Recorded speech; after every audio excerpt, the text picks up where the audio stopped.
সব নবীকে আল্লাহ একটা করে দোয়া দিয়েছেন, নবী দোয়া করলেই কবুল। সব নবীরা ওই দোয়া করে ফেলেছে দুনিয়াতে।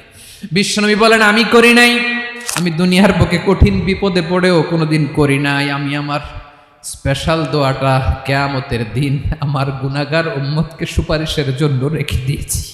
আজকে আমি তোমার দরবারে দাঁড়িয়ে কিয়ামতের দিন ওই দোয়াটা করছি, আল্লাহ আমার যে উম্মতের হৃদয়ে যাররা পরিমাণ ঈমান আছে, আমার একটা উম্মতকেও তুমি জাহান্নামে ঢুকাতে পারবা না। বিশ্বনবী একবার ছাগলের রান খাচ্ছিলেন, খেতে খেতে বিশ্বনবী বলেন আনা সাইয়্যিদুন নাসি ইয়াউমাল কিয়ামা, আমি কিয়ামতের দিন সর্বশ্রেষ্ঠ হব, মানুষের মধ্যে সর্বশ্রেষ্ঠ সেরা আমি বিশ্বনবী। আলহামদুলিল্লাহ পড়েন। বিশ্বনবী বলেন সেদিনটা বড্ড ভয়ঙ্কর, সেদিন কেউ কারো কোনো উপকারে আসবে না, বন্ধু বন্ধুর কাজে আসবে না, স্ত্রী স্বামীর উপকারে আসবে না, স্বামী স্ত্রীর উপকারে আসবে না, পীর সাহেব মুরিদরে বাঁচাতে পারবে না, মুরিদ পীর সাহেবরে বাঁচাতে পারবে না, নেতা কর্মীর পরিচয় দিবে না, কর্মী নেতার পরিচয় দিবে না, ভাই বোনকে চিনবে না, বোন ভাইকে চিনবে না, বাবা তার সন্তানকে চিনবে না, মেয়েকে দেখে মা দৌড়ে দৌড়ে পালাবে। বড্ড ভয়ঙ্কর দিন। বিশ্বনবী বলবেন জমিনটা এখনকার মতো থাকবে না, পুরো জমিনটা সমান হয়ে যাবে, ফ্ল্যাট। এখন তো গোল, তখন ফ্ল্যাট। সবাই এক জমিনের উপরে দাঁড়াবে, সূর্যটা মাথার কাছে চলে আসবে, সূর্যের গরমে মানুষের মাথার মগজ গলে গলে কানের ছিদ্র নাকের ছিদ্র দিয়ে বেয়ে বেয়ে পড়বে। সবাই হয়রান পেরেশান ক্লান্ত শ্রান্ত। মানুষগুলো বলবে বাঁচার কোনো উপায় নাই। 50,000 বছর মানুষ এরকম দৌড়াবে, চিৎকার করবে, কাঁদবে, বাঁচার কোনো উপায় নাই। সবাই বলবে আহ, আল্লাহ যদি বিচারটা শুরু করতো, যা হবার হবে, আগে বিচার শুরু করুক। বিচারই শুরু হয় না, বিচার শুরু হইতেই 50,000 বছর। আল্লাহ, 50,000 বছর, 5,000, 15,000 না, 50,000 বছর এরকম যাবে। মানুষগুলো কাঁদতে কাঁদতে বলবে চলো আমরা আদম আলাইহিস সালামের কাছে যাই, যেন আল্লাহরে যে সুপারিশ করে, আল্লাহ আপনি বিচার শুরু করেন। কিয়ামতের ময়দানে সবাই মিলে সাইয়েদনা আদম আলাইহিস সালামের কাছে যেয়ে বলবে ইয়া আবাল বাশার ইয়া আউয়ালাল আম্বিয়া, ও আদম নবী আপনি দুনিয়ার বুকে প্রথম নবী, আল্লাহ নিজ হাতে আপনারে 60 হাত লম্বা করে বানিয়েছেন, আপনার সম্মানে ফেরেশতাদেরকে সেজদা দিতে বলেছেন, দুনিয়ার প্রথম নবী প্রথম মানুষ আপনি, আপনি আল্লাহরে যে সুপারিশ করেন যেন আল্লাহ বিচার শুরু করে। আদম আলাইহিস সালাম বলবেন আমি পারবো না, কারণ আল্লাহ আমাকে একটা নিষিদ্ধ গাছের কাছে যেতে নিষেধ করেছিল, আমি ভুল করে এই গাছের ফল খেয়েছি। নাফসি নাফসি, আজকে আমার কি হবে আমি জানি না, আমি বড় লজ্জিত। আমারে যদি আল্লাহ জিজ্ঞেস করে কেন খাইছিলে, আমার কোনো উত্তর নাই, তোমারে বাঁচামো কেমনে আমি? নবীরা থার করে কাঁপবে সেদিন। আদম আলাইহিস সালাম বলবেন আমি পারবো না, মাফ করো আমাকে, আমি পারবো না। ওই যে ভুল করে গন্ধম খেয়ে ফেলেছি, নিষিদ্ধ গাছের ফল খেয়ে ফেলেছে, আমি বড় লজ্জিত অনুতপ্ত, আমি পারবো না। আজকে আল্লাহ এত রাগান্বিত হয়েছে, আগে কখনো আল্লাহ এত রাগান্বিত হয় নাই, ভবিষ্যতেও আল্লাহ কখনো এত রাগান্বিত হবে না। আমি পারবো না, এক কাজ করো, তোমরা নূহ আলাইহিস সালামের কাছে যাও। কোন নবী? লোকেরা এবার পাগলের মতো দৌড়াতে দৌড়াতে আল্লাহর নবী নূহ আলাইহিস সালামের কাছে যেয়ে বলবে ইয়া নবী আল্লাহ নূহ আনতা আউয়ালুর রুসুলি ফিল আরদ, আপনি জমিনে প্রথম রাসূল। আদম আলাইহিস সালাম নবী ছিলেন, রাসূল ছিলেন না, এই দুনিয়ার বুকে প্রথম রাসূল ছিলেন আল্লাহর নবী নূহ আলাইহিস সালাম। সবাই বলবে ও নবী আল্লাহ নূহ, রাসূল আল্লাহ নূহ, আল্লাহ আপনাকে আবদান শাকুরা, শুকর গুজার বান্দা বলে কোরআনে বলেছে। কোরআনে নূহ আলাইহিস সালামের নামেও সূরা আছে না নাই? আপনি আল্লাহর প্রিয় বান্দা, প্রিয় রাসূল। দেখেন আমাদের কি দশা, ঘামতে ঘামতে শেষ, জমিনটা তামার জমিন, সূর্যটা মাথার কাছে, কি করবো আর পারি না, ঘামতে ঘামতে আর কত ঘামবো, কত দাঁড়িয়ে থাকবো। আল্লাহরে যে বলেন বিচার যেন শুরু করে। নূহ আলাইহিস সালাম বলবেন আমিও পারবো না, আমিও পারবো না, আমি আমার ছেলের জন্য এক কথা বলে ভুল করে ফেলছি। যখন মহাপ্লাবন হবে আমি বললাম আল্লাহ আমার কলিজার টুকরা সন্তান রে বাঁচান। আল্লাহ বললেন ও নূহ সে তোমার সন্তান না, কারণ সে ঈমান আনে নাই, সে পাহাড়ের উপর দাঁড়িয়েছে, দেখি কেমনে সে বাঁচে। ওই যে আমি একটা না বুঝে আবদার করেছি, আল্লাহ আমার উপর রেগে গিয়েছিলেন। আজকে আল্লাহ ওই ব্যাপারে যদি আমারে প্রশ্ন করে, আমার কোনো জবাব নাই, আমি পারবো না, মাফ করো। তোমরা সবাই মিলে আল্লাহর খালিল ইব্রাহিম আলাইহিস সালামের কাছে যাও। লোকগুলো পাগলের মতো খুঁজতে আরম্ভ করবে, অযুত লক্ষ নিযুত কোটি মানুষের ভিড়ে আল্লাহর খালিল ইব্রাহিমকে যেয়ে বলবে ইয়া খালিলুল্লাহ, ও আল্লাহর খালিল, আল্লাহ আপনাকে বড্ড ভালোবেসেছেন, আপনি কাবা বানিয়েছেন, আল্লাহ আপনাকে বড্ড পছন্দ করেন। দেখেন আমাদের কি অবস্থা, আপনি যে আল্লাহর কাছে সুপারিশ করেন যেন আল্লাহ আজকে বিচার শুরু করে। আল্লাহর নবী ইব্রাহিম বলবেন আমিও পারবো না, আমি আমার জীবদ্দশায় 3টা মিথ্যা বলেছি। কয়টা?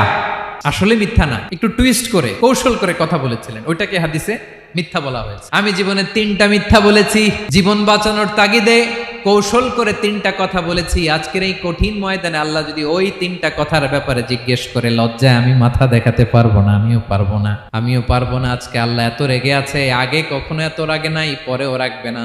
তোমরা সবাই মিলে বনি ইসরাইলের নবী মুসা আলাইহিস সালামের কাছে যাও। সবাই এবার যাবে মুসা আলাইহিস সালামের কাছে, যেয়ে বলবে, ইয়া নবী আল্লাহ মুসা, আপনি ছিলেন কালিমুল্লাহ, আল্লাহর সাথে সরাসরি কথা বলতেন।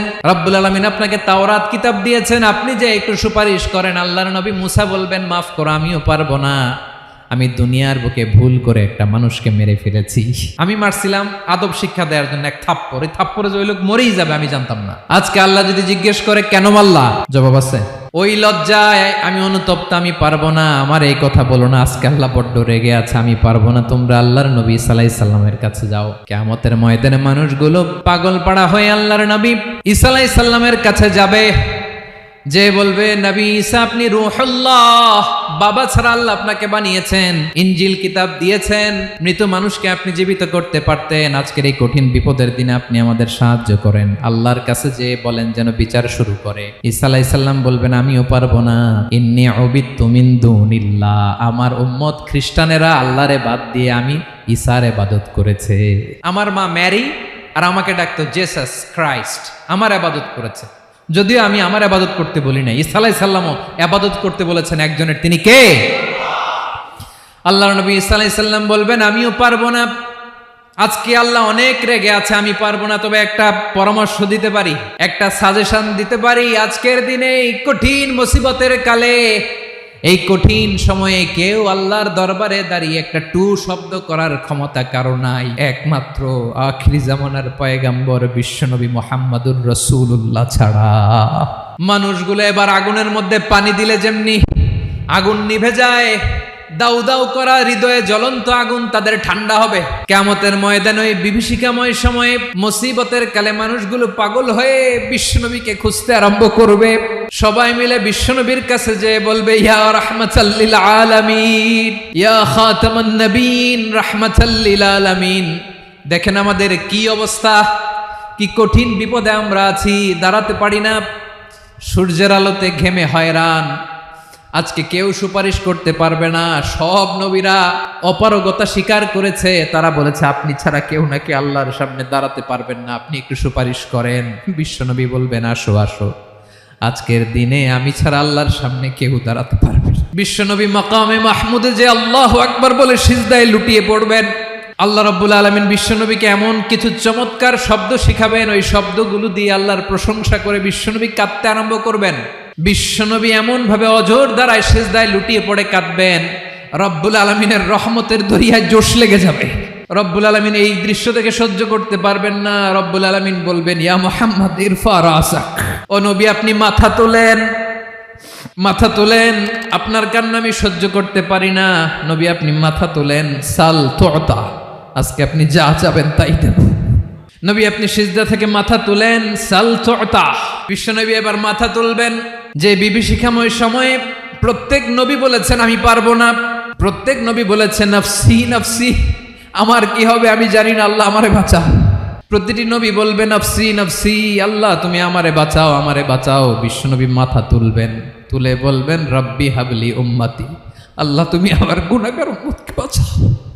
এই দুনিয়ার বুকে রব্বুল আলামিন সব নবীকে একটা করে দাওয়া মুস্তাজাবা দিয়েছেন, মানে যে দোয়া করলে কবুল হয়ে যায় সাথে সাথেই। দাও বিহা, দুনিয়ার সব নবীরা ওই দোয়াটা দুনিয়ায় করে ফেলেছে। সব নবীকে আল্লাহ একটা করে দোয়া দিয়েছেন, নবী দোয়া করলেই কবুল। সব নবীরা ওই দোয়া করে ফেলেছে দুনিয়াতে।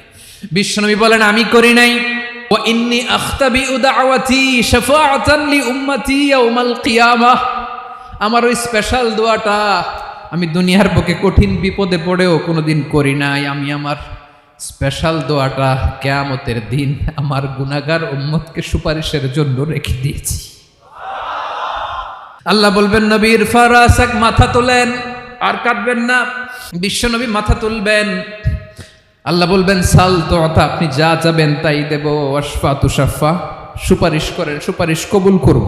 বিশ্বনবী বলবেন আল্লাহ ওই স্পেশাল দোয়াটা দুনিয়াতে করি নাই, আজকে আমি তোমার দরবারে দাঁড়িয়ে কিয়ামতের দিন ওই দোয়াটা করছি। আল্লাহ আমার যে উম্মতের হৃদয়ে যাররা পরিমাণ ঈমান আছে, আমার একটা উম্মতকেও তুমি জাহান্নামে ঢুকাতে পারবা না। বিশ্বনবী পাগলের মতো একবার হাউজে কাউসারে যাবেন, একবার সিরাতে যাবেন, একবার পুলসিরাতের দিকে, একবার হাউজে কাউসারের দিকে পাগলের মতো দৌড়াতে থাকবেন, তার কোনো গুনাহগার উম্মত যাতে জাহান্নামে ঢুকে না যায়।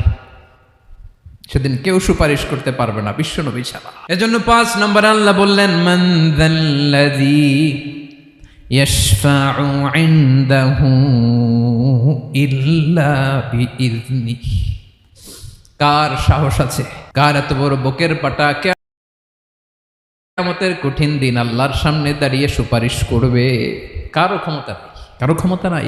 বিশ্বনবী সেদিন সেজদায় পড়ে উম্মতের জন্য কাঁদবেন, সবাই কাঁদবে, নফসি নফসি, আল্লাহ আমারে বাঁচাও, আল্লাহ আমারে বাঁচাও। বিশ্বনবী বলবেন, উম্মতি উম্মতি। বিশ্বনবী আমার জন্য কাঁদবেন, আপনার জন্য কাঁদবেন, আমাদের জন্য সেদিন কেঁদে কেঁদে জাহান্নামের দরজায় দাঁড়িয়ে আমাদেরকে টেনে টেনে জান্নাতে ঢুকাবেন।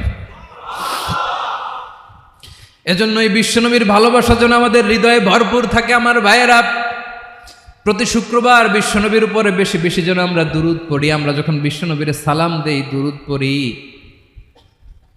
একদল স্পেশাল ফেরেশতা আছে যারা বিশ্বনবীর দুরূদটা নিয়ে সরাসরি বিশ্বনবীর রওজায় যায়, যে বলে অমুকের বেটা অমুক আপনারে সালাম দিয়েছে। বিশ্বনবী নিজ কবরের থেকে নিজেই সালামের উত্তর দেয়। বিশ্বনবীর ভালোবাসা যেন আমাদের হৃদয়ে থাকে, বিশ্বনবীর সুন্নাহ দিয়ে যেন আমাদের জীবনটাকে সাজাই। পারা যাবে ইনশাআল্লাহ। বিশ্বনবীর ভালোবাসা ছাড়া কেউ জান্নাতে ঢুকতে পারবে? বিশ্বনবীর পক্ষে আমরা বলবো, বিশ্বনবীর পক্ষে আমরা লিখব, বিশ্বনবীর জন্য আমরা আমাদের কলিজার রক্ত বিলিয়ে দিব, ঠিক কিনা বলেন? সেদিন বিশ্বনবী ছাড়া কেউ সুপারিশ করতে পারবে না।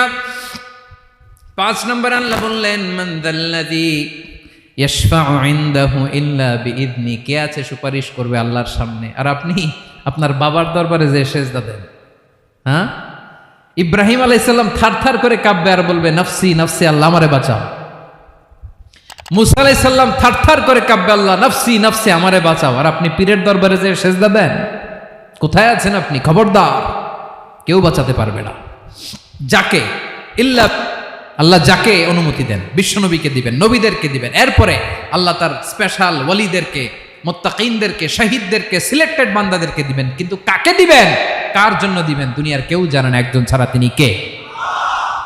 আল্লাহর ওয়ালিদেরকে, নেককার লোকদেরকে আল্লাহ সুপারিশের অনুমতি দিবেন। কিন্তু আপনি যারে মানেন, যার পায়ে সেজদায় লুটিয়ে পড়ে থাকেন, তারে যে আল্লাহ দিবেন, এটার কোনো গ্যারান্টি আছে? কথা বলেন। এজন্য জপতে হবে একজনের নাম। আওয়াজ করে বলুন, তিনি কে?